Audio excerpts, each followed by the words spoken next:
తెలంగాణలో తక్కువ ఫీజులతో high quality results ఇస్తున్న ఏకైక సంస్థ Tirumal IAS institute. Welcome to Suman TV.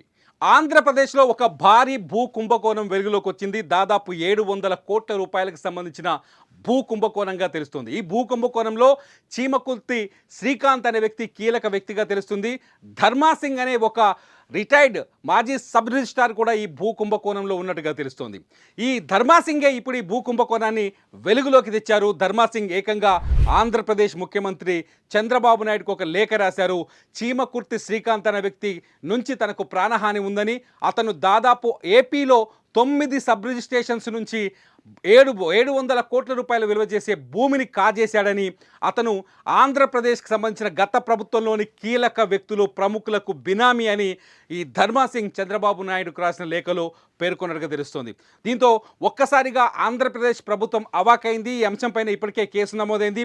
ఈ ధర్మాసింగ్ ఒక అవినీతి కేసులో ఏసీబీకి చిక్కాడు. లంచం అక్రమాస్తుల కేసులో ఏసీబీకి చిక్కాడు.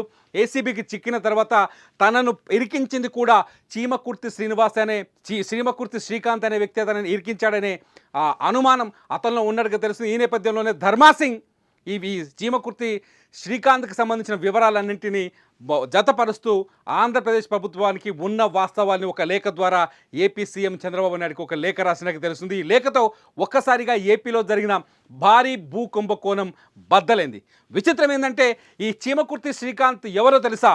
ఇప్పుడు తెలుగు సినిమా ఇండస్ట్రీలో పాపులర్గా కనిపిస్తున్న రీతూ చౌదరి అనే ఆవిడకి మాజీ భర్త. ఈ రీతూ చౌదరి చీమకుర్తి శ్రీకాంత్కి రెండో భార్యగా ఇప్పుడు బయటకు వస్తున్న ల్యాండ్ డాక్యుమెంట్స్, ఏదైతే ల్యాండ్ స్కామ్ డాక్యుమెంట్స్ ఉన్నాయో ఆ ల్యాండ్ స్కామ్ డాక్యుమెంట్స్ని చూస్తే చాలా స్పష్టంగా అర్థమవుతుంది. శ్రీకాంత్కి రీతూ చౌదరికి మధ్య ఇప్పుడు వివాదం ఉంది. వాళ్ళిద్దరు విడిపోయారు, ఎవరి లైఫ్ వాళ్ళలో ఉన్నారు. అయితే కలిసి ఉన్నప్పుడు రీతూ చౌదరి పేరు మీద కూడా చీమకుర్తి శ్రీకాంత్ బోలెడంత భూమిని బదలాయించాడు. ఆమె పేరు మీద కూడా ఆస్తులు ఉన్నట్టుగా చాలా స్పష్టంగా అర్థమవుతోంది. ఈ నేపథ్యంలో మొత్తం ఈ 700 కోట్ల రూపాయలకు సంబంధించిన ల్యాండ్ స్కామ్లో రీతూ చౌదరి మాజీ భర్త చీమకుర్తి శ్రీకాంత్తో పాటు ఆంధ్రప్రదేశ్ సంబంధించిన కొందరు పెద్దల పాత్ర ఉందని తెలుస్తుంది. గత ప్రభుత్వంలో ఉన్న పెద్దల పాత్ర ఉందని తెలుస్తుంది. అట్లాగే ఈ ల్యాండ్ స్కామ్ అంతా నడిపించింది ధర్మాసింగ్ అనే మాజీ రిజిస్ట్రార్ అని తెలుస్తుంది. ధర్మాసింగ్ ద్వారానే ఈ మొత్తం స్కామ్ జరిగినట్టుగా తెలుస్తుంది. ధర్మాసింగ్ ఇప్పుడు ఏసీబీకి చిక్కాడు. ఆయన ప్రస్తుతానికి ఏసీబీ కస్టడీలో ఉన్నాడు. ఆయన విచారణ ఎదుర్కొంటున్నారు. ఈ సందర్భంగానే ఈ భూమి స్కామ్కి సంబంధించిన వివరాలు వెలువచ్చినట్టు తెలుస్తుంది. ఈ భూమి స్కామ్లో చీమకుర్తి శ్రీకాంత్, ఈ స్కామ్ ఎలా జరిగిందంటే ఏపీలో గతంలో ఉన్న ప్రభుత్వం, వైసీపీ ప్రభుత్వం ఉన్న సమయంలో ఏం జరిగిందంటే ఏపీలో ఎక్కడైతే ఖాళీ స్థలాలు ఉంటాయో, కొందరు భూములు కొనుక్కొని వదిలేసి వెళ్ళిపోతారు, లేకపోతే వాటిని డెవలప్ చేయరు, పట్టించుకోరు, ఆస్తులుగా ఉంటాయని కొని వదిలేస్తారు. ఎక్కువగా ఎన్ఆర్ఐలు కావచ్చు, లేకపోతే కొందరు డబ్బులున్న వాళ్ళు ఇన్వెస్ట్మెంట్ బేస్లో కొని వదిలేస్తారు కదా. అటువంటి భూముల్ని చీమకుర్తి శ్రీకాంత్ ఐడెంటిఫై చేసి ఆ భూముల్ని, ఆ డాక్యుమెంట్స్ని, ఫేక్ డాక్యుమెంట్స్ని సృష్టించి లోకల్గా ఉండే సబ్ రిజిస్ట్రార్ ధర్మాసింగ్ అనే సబ్ రిజిస్ట్రార్ కూడా ఇందులో పాత్ర ఉంది. ఆయన ఈ విషయాన్ని బయటికి చెప్పినప్పటికీ ధర్మాసింగ్ ద్వారా విజయవాడ పరిసరాల్లోనే ఆన్లైన్లో ఎక్కడైనా రిజిస్ట్రేషన్ చేసుకునే అవకాశం ఉంది కాబట్టి ఇంకో ప్లేస్లో దొంగ రిజిస్ట్రేషన్ చేసుకొని ఒకరి పేరు నుంచి ఇంకో పేరుకి బదలాయించి ఆ భూముల్ని కాజేసే ప్రయత్నం చేసినట్లుగా ఇప్పటికీ మనకు తెలుస్తున్న సమాచారంగా తెలుస్తుంది. ఇప్పటికీ మనకు తెలుస్తున్న సమాచారం బట్టి అర్థమవుతుంది. అంటే చీమకుర్తి శ్రీకాంత్ పైన చాలా భారీ ఆరోపణలు ఉన్నాయి. చీమకుర్తి శ్రీకాంతే మొత్తం ఈ ల్యాండ్ స్కామ్లో కింగ్ పిన్గా ఉన్నట్టుగా తెలుస్తోంది. మొత్తం భూముల బదలాయింపు వ్యవహారం అంతా చీమకుర్తి శ్రీకాంత్ చూసేవాడని, చీమకుర్తి శ్రీకాంత్ ఆంధ్రప్రదేశ్ ప్రభుత్వంలో కీలకంగా పనిచేసిన 2 వ్యక్తులకి బినామీగా ఉన్నారని కూడా ఇప్పటికి బయటకు వస్తున్న సమాచారం బట్టి తెలుస్తుంది. ధర్మాసింగే ఈ విషయాన్ని ఓ పెద్ద లేఖ రాసి ప్రస్తుత ముఖ్యమంత్రి చంద్రబాబు నాయుడుకి ఆ లేఖను పంపించినట్టుగా తెలుస్తుంది. ఈ లేఖతో ఒక్కసారిగా ఏపీలో భారీ భూ స్కామ్ బ్లాస్ట్ అయినట్టయింది. ఇంకా నోరు విప్పితే చీమకుర్తి శ్రీకాంత్కి సంబంధించిన అనేక అంశాలు తెరపైకి వస్తాయని అర్థమవుతుంది. దీంతో ధర్మాసింగ్ని కూడా విచారించే అవకాశం కనిపిస్తుంది. అయితే ఈ చీమకుర్తి శ్రీకాంత్ తనతో ఉన్నప్పుడు ఎప్పుడైతే రీతూ చౌదరితో, అంటే ఈమె పేరు వనం దివ్య, ఈ వనం దివ్యగా చీమకుర్తి శ్రీకాంత్ భారీగా ఉందేమే వనం దివ్యగా ఉన్నప్పుడు, అయితే ప్రస్తుతం ఏమే రీతూ చౌదరిగా ఇండస్ట్రీలో నటిగా ఉన్నారు, ఆమె నటిగా పనిచేస్తున్నారు. సో ఎప్పుడైతే చీమకుర్తి శ్రీకాంత్ వనం దివ్య అంటే రీతూ చౌదరి కలిసి ఉన్నారో, వాళ్ళు పెళ్లి చేసుకొని కలుస్తున్నారో, ఆ సమయంలో చీమకుర్తి శ్రీకాంత్ చాలా భూముల్ని ఇలా అక్రమంగా కొట్టేసిన భూముల్ని రీతూ చౌదరి పేరు మీదకి బదలాయించినట్టుగా తెలుస్తుంది.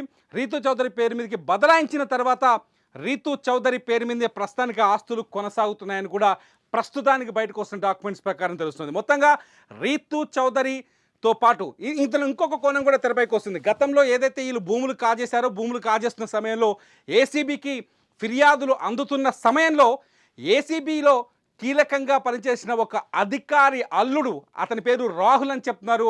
ఆ అధికారి అల్లుడిని తెలుగు సినిమా ఇండస్ట్రీకి సంబంధించిన కొందరు అమ్మాయిల ద్వారా హనీ ట్రాప్ చేయించినట్టుగా తెలుస్తుంది.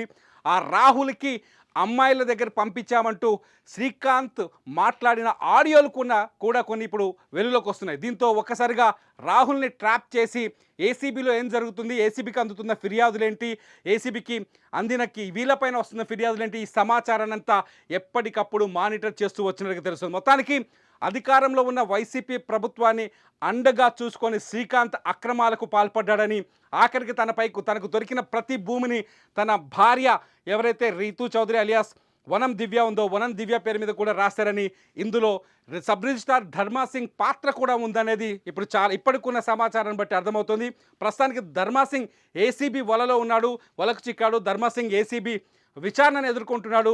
శ్రీకాంత్ దీనిపైన రకరకాల సమాధానాలు చెప్పే ప్రయత్నం చేస్తున్నారు. ప్రస్తుతానికి శ్రీకాంత్కి రీతూ చౌదరికి మధ్య ఎటువంటి సంబంధం లేదు, వారు విడివిడిగా ఉన్నట్టుగా తెలుస్తుంది. మొత్తంగా ఈ 700 కోట్ల రూపాయల ల్యాండ్ స్కామ్లో ఇప్పటికైతే సినీ నటి, సినిమా ఇండస్ట్రీకి సంబంధించిన నటి, యాక్టర్ రీతూ చౌదరితో పాటు ఆమె మాజీ భర్త చీమకుర్తి శ్రీకాంత్, అట్లాగే ఇప్పుడు ఏసీబీకి చిక్కిన ధర్మాసింగ్ సబ్ రిజిస్ట్రార్ ధర్మాసింగ్ కూడా ఉన్నట్టుగా తెలుస్తుంది. ఇంకా ఈ స్కామ్లో ఎన్ని నిజాలు బయటకు వస్తాయో ఇంకా అంచనా వేయలేని పరిస్థితి. ప్రస్తుతానికైతే సీఎం చంద్రబాబు నాయుడు ఈ స్కామ్ పైన విచారణకు ఆదేశించినట్టుగా తెలుస్తుంది. ఈ స్కామ్లో ఇంకా విచారణ ముందుకెళ్లే అవకాశం ఉంది. అప్డేట్ కోసం చూస్తూనే ఉండండి సుమన్ టీవీ.